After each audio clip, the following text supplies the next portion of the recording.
This is my McCormick CT28. Gonna do a cold start on her.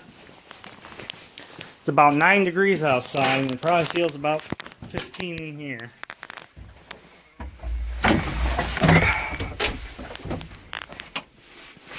Let the glow plugs warm up a little bit.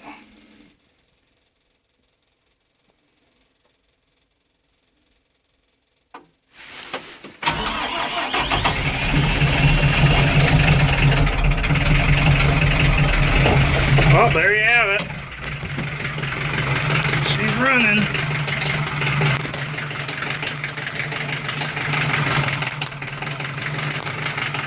Man, she's not happy.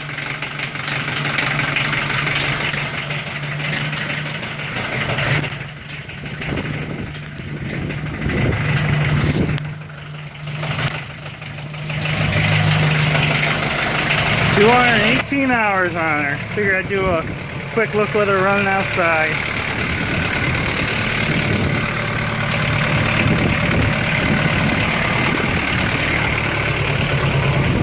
That's my 2015 Cummins back there. Wind chill feels about -5. It's cold.